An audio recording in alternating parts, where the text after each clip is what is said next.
First Chronicles 10. Saul takes his life.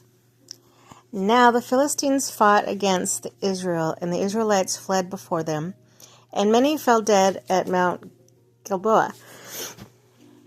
The Philistines were in hot pursuit of Saul and his sons, and they killed his sons Jonathan, Abinadab, Malchishua, and fighting grew fierce around Saul. When the archers overtook him, they wounded him.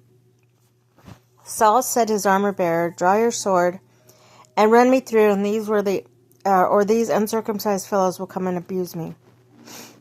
But his armor bearer was terrified and would not do it. So Saul took his own sword and fell on it. When the armor bearer saw that Saul was dead, he too fell on his sword and died. So Saul and his 3 sons died, and all his house died together. When the Israelites in the valley saw that the army had fled, and that Saul and his sons had died, and they abandoned their own towns and fled.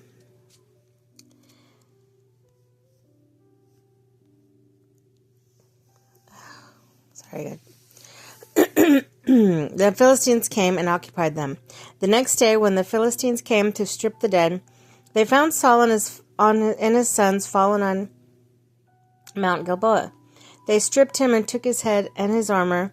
They sent messengers throughout the land of Philistine to proclaim the news among their idols and their people. And they put his armor in the temple of their gods and hung up his head in the temple of Dagon. When all the inhabitants of Jabesh Gilead heard what the Philistines had done to Saul, all their valiant men went and took the bodies of Saul and his sons and brought them to Jabesh. Then they buried their bones under the great tree in Jabesh. They fasted 7 days. Saul died because he was unfaithful to the Lord. He did not keep the word of the Lord, and even consulted a medium for guidance, and did not inquire of the Lord. So the Lord put him to death and turned the kingdom over to David, son of Jesse.